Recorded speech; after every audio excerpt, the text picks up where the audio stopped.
Hello दोस्तों, हम बात करेंगे अब एमपीसी यानी कि किसकी? एमपीसी की निर्णय के बदलती ब्याज दरें। हम बताए थे करंट अफेयर वाले वीडियो में कि ब्याज दर बदलती है, इस सब बातचीत की जाती है ताकि भारतीय रिजर्व बैंक ने यानी कि आरबीआई ने मौद्रिक नीति समिति की बैठक शुरू हुई जो उसमें क्या निर्णय लिया गया है, इसके फैसले जो लिए गए, इसकी जानकारी जो है 8 अप्रैल को दी गई, जिसमें यह तय हुआ कि रेपो रेट में कोई बदलाव करना है या नहीं, इसमें यही तय किया गया था। इसके बारे में हम जानते हैं।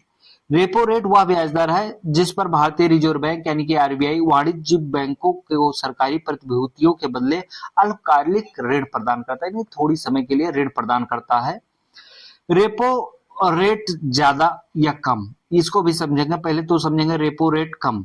बैंक सस्ता कर्ज देंगे, अर्थव्यवस्था में पैसा बढ़ेगा। अगर सस्ता ब्याज देता है बैंक तो अर्थव्यवस्था में जाहिर सी बात है सब लोग लोन लेंगे कम ब्याज दर पे, और जब वो उधार लेंगे बैंक से तो इन्वेस्ट करेंगे। जब वो इन्वेस्ट करेंगे तो अर्थव्यवस्था इसमें बढ़ेगी और अर्थव्यवस्था तेजी से विकास करेगी और आगे की तरफ बढ़ेगी और उस देश की अर्थव्यवस्था मजबूत होगी, वहां पे रोजगार पैदा होगा, वहां के लोग स्वरोजगार पाएंगे। रेपो रेट जब ज्यादा होता है, कर्ज महंगा होगा अगर, तो महंगाई कम करने में मदद करता है। महंगाई ऐसे कम होगी, लोग पैसा खरीदेंगे, वो पैसा लाएंगे नहीं मार्केट से, तो इन्वेस्ट करेंगे नहीं। जब इन्वेस्ट करेंगे तभी तो वस्तुओं की कीमत बढ़ेगी। जब वो इन्वेस्ट नहीं कर रहे हैं तो वस्तु की कीमत कहाँ बढ़ने वाली, वो तो नॉर्मल ही रहेगी। ये जाहिर सी बात है। तो आपको तो समझ में आ गया होगा ये दोनों चीजें जो हमने बताई। फिर मौद्रिक नीति समिति के जो आरबीआई आरबीआई का अधिनियम 1934 है 2016 में, इसको संशोधित किया गया था।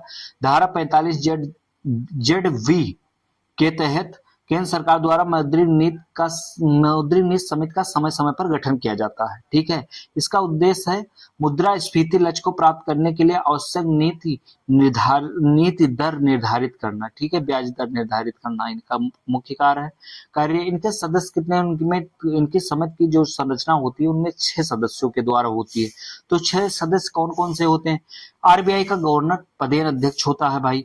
आरबीआई के डिप्टी गवर्नर यानी कि मौद्रिक नीति का प्रभावी या पदेन सदस्य।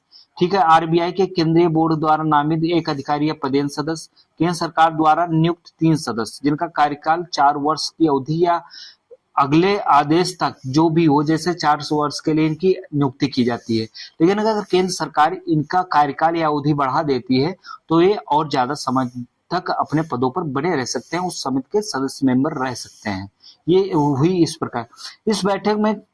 इस बैठक में वर्ष में कम से कम 4 बार आयोजित की। एक वर्ष में ये बैठक कम से कम 4